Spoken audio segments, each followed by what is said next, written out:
매년 1월 스위스의 작은 산악도시에서 세계가 움직입니다. 각국 대통령과 총리, 애플과 마이크로소프트의 CEO, 국제통화기금 총재, 그리고 당신은 이름조차 들어본 적 없는 수백 개 기업의 최고 의사결정권자들이 한자리에 모입니다. 이곳의 이름은 다보스. 그리고 이 모임의 정식 명칭은 세계경제포럼, 월드 에커나믹 포럼입니다. 여기서 오가는 대화는 단순한 경제 토론이 아닙니다. 의들은 앞으로 10년, 20년 후 당신의 삶이 어떻게 바뀔지를 논의합니다. 당신이 어떤 방식으로 돈을 쓸지, 어떤 에너지를 사용할지, 심지어 어떤 정보에 접근할 수 있을지까지 말입니다. 그리고 놀라운 사실은 이 모든 것이 비밀이 아니라는 점입니다. 공식 홈페이지에 보고서가 올라오고 연설문은 유튜브에 공개되며 정책 제안서는 누구나 다운로드할 수 있습니다. 그런데 왜 우리는 이것을 모르고 살아왔을까요? 오늘 여러분과 함께 다보스 포럼이 제시한 새로운 세계 질서의 청사진을 하나씩 뜯어보려 합니다. 이것은 음모론이 아닙니다. 이미 현실이 되고 있는 변화의 기록입니다. 영상이 도움이 되셨다면 좋아요와 구독 부탁드립니다. 여러분의 작은 관심이 더 깊이 있는 콘텐츠를 만드는 힘이 됩니다. 세계경제포럼은 1971년 독일 출신의 경제학자 클라우스 슈밥이 설립한 비영리 국제기구입니다. 처음에는 유럽 기업인들의 소규모 모임으로 시작했지만 지금은 전 세계 정치 경제 문화를 아우르는 거대한 플랫폼으로 성장했습니다. 매년 1월 스위스 다보스라는 해발 1560m 고지대 마을에서 약 3,000명이 넘는 글로벌 리더들이 모입니다. 이 중에는 50개국 이상의 국가 원수와 정부 수반, 약 1,000개 기업의 CEO, 그리고 노벨상 수상자, 예술가, 사회운동가까지 포함됩니다. 이곳에서 다루는 주제는 광범위합니다. 기후변화, 인공지능, 팬데믹 대응, 디지털 화폐, 에너지 전환, 경제 불평등, 지정학적 갈등까지. 하지만 모든 논의의 중심에는 하나의 질문이 자리합니다. 다가오는 세계 질서에 우리는 어떻게 대응할 것인가? 이 질문은 단순한 철학적 고민이 아닙니다. 실제로 각국 정부는 다보스에서 제시된 정책 방향을 참고하고 글로벌 기업들은 여기서 나온 트렌드를 전략에 반영합니다. 다보스는 예측의 장소가 아니라 방향을 제시하는 장소입니다. 그리고 그 방향은 이미 우리 일상 속에 스며들고 있습니다. 전기차 보조금 정책, 플라스틱 규제, 디지털 결제 시스템 확산, 탄소 배출권 거래제. 이 모든 것이 다보스에서 수년 전부터 논의되어 온 주제들입니다. 중요한 것은 이것이 음모가 아니라 공개된 계획이라는 사실입니다. 그들은 숨기지 않습니다. 오히려 적극적으로 알립니다. 문제는 우리가 관심을 기울이지 않았다는 것뿐입니다. 2020년 코로나19 팬데믹이 전 세계를 강타했을 때 다보스 포럼은 하나의 선언을 내놓습니다. 바로 그레이트 리셋, 대전환입니다. 클라우스 슈밥은 이렇게 말했습니다. 우리는 지금 세계를 재설계할 수 있는 희귀한 기회의 창 앞에 서 있다. 이 기회를 놓쳐서는 안 된다. 그레이트 리셋은 무엇을 의미할까요? 핵심은 기존 자본주의 시스템의 한계를 인정하고 새로운 경제사회 모델로 전환해야 한다는 주장입니다.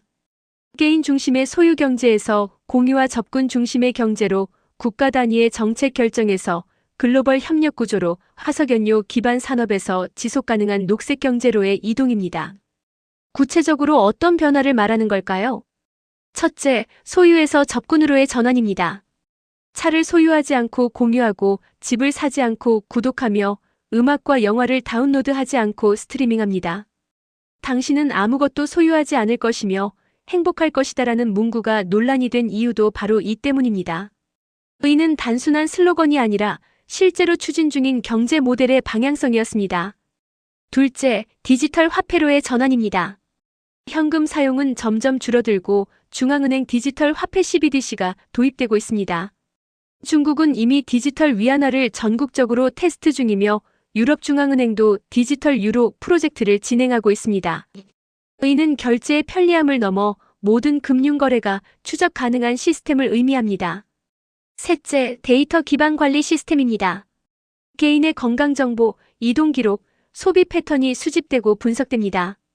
팬데믹 동안 각국에서 도입된 백신 여권, 동선 추적 앱 격리관리 시스템은 그 예고편이었습니다.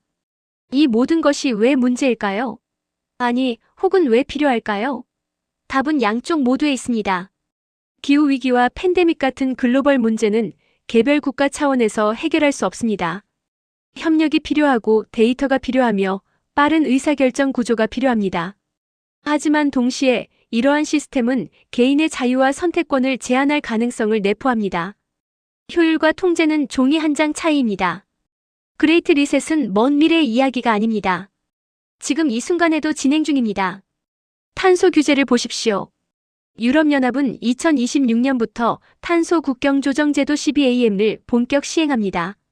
이는 탄소 배출이 많은 제품에 대해 관세를 부과하는 제도로 사실상 전 세계 무역 질서를 바꾸는 정책입니다.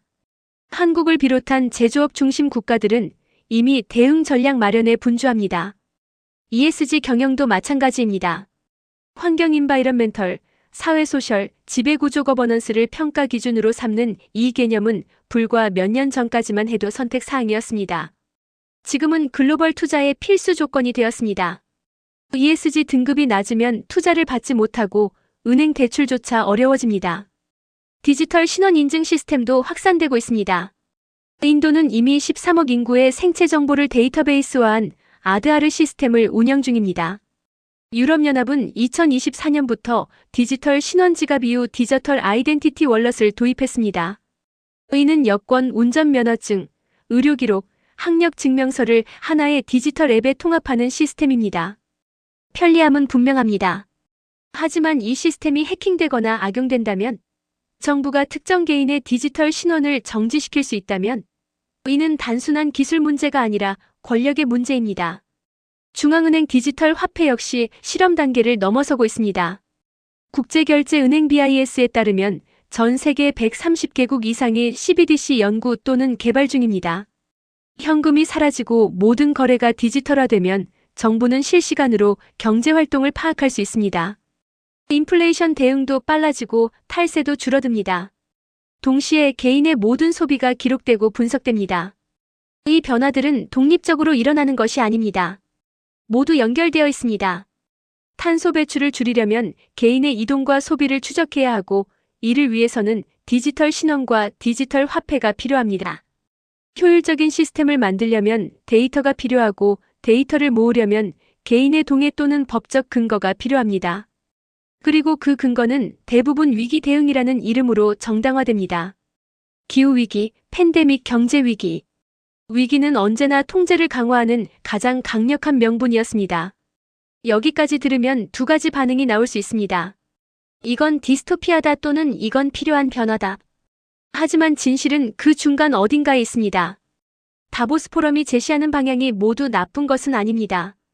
기후변화는 실제로 인류의 생존을 위협하는 문제이며 화석 연료 중심 경제는 지속 불가능합니다. 팬데믹은 국경을 넘어 확산되므로 글로벌 협력 없이는 대응할 수 없습니다. 경제 불평등은 심화되고 있으며 이를 방치하면 사회 전체가 불안정해집니다. 문제는 누가 어떤 방식으로 무엇을 위해 이 변화를 주도하느냐입니다. 예를 들어 탄소 배출을 줄이기 위해 개인의 이동을 제한하는 정책이 있다고 가정해 봅시다. 이것이 민주적 절차를 거쳐 투명하게 시행되고 대안이 함께 제시되며 개인의 기본권이 보장된다면 수용 가능할 수 있습니다. 하지만 소수의 엘리트 집단이 일방적으로 결정하고 시민의 의견은 배제되며 감시와 처벌로 강제된다면 그것은 전혀 다른 문제입니다. 다보스 포럼의 가장 큰 문제는 대표성의 부재입니다. 그들은 선출되지 않았습니다. 유권자에게 책임지지 않습니다. 그럼에도 그들의 결정은 수십억 명의 삶에 영향을 미칩니다. 물론 그들이 직접 법을 만들거나 정책을 강제하지는 않습니다. 하지만 방향을 제시하고 담론을 형성하며 각국 정부와 기업에 영향을 미칩니다. 소프트 파워라고 부를 수 있는 이 힘은 때로 법보다 강력합니다. 그렇다면 우리는 무엇을 해야 할까요? 첫째, 알아야 합니다. 무엇이 논의되고 어떤 정책이 추진되며 그것이 내 삶에 어떤 영향을 미칠지 이해해야 합니다. 무지는 선택의 기회를 빼앗깁니다. 둘째, 질문해야 합니다. 이 정책이 정말 필요한가? 누구에게 이익이 되는가? 다른 대안은 없는가? 비판적 사고 없이 받아들이는 순간 우리는 수동적 대상이 됩니다. 셋째, 참여해야 합니다. 민주주의는 위임이 아니라 참여입니다. 지역사회, 시민단체, 정치 과정에 목소리를 내야 합니다. 침묵은 동의로 간주됩니다. 세계 질서는 변하고 있습니다. 그것은 자연스러운 진화가 아니라 의도된 설계입니다. 다보스 포럼은 그 설계의 중심에 있습니다. 그들이 제시한 비전은 일부는 희망적이고 일부는 우려스럽습니다. 중요한 것은 이것이 더 이상 먼 미래의 이야기가 아니라는 점입니다. 당신이 사용하는 앱, 당신이 지불하는 세금, 당신이 일하는 회사의 정책 속에 이미 그 변화가 스며들어 있습니다. 그렇다면 우리에게 선택권은 없는 걸까요? 아닙니다. 선택권은 언제나 있습니다. 다만 선택하지 않으면 다른 누군가가 대신 선택할 뿐입니다. 맹목적인 공포에 빠질 필요는 없습니다. 하지만 무비판적으로 수용해서도 안 됩니다. 변화를 이해하고 질문하며 내가 원하는 방향을 명확히 해야 합니다. 세계는 조용히 재편되고 있습니다. 그 과정에서 당신은 관찰자로 남을 것인가? 아니면 참여자가 될 것인가? 선택은 당신의 몫입니다. 그리고 그 선택의 시간은 바로 지금입니다. 이 영상이 도움이 되셨다면 좋아요와 구독 부탁드립니다. 댓글로 여러분의 생각을 나눠주세요. 다음 영상에서 더 깊이 있는 내용으로 찾아뵙겠습니다.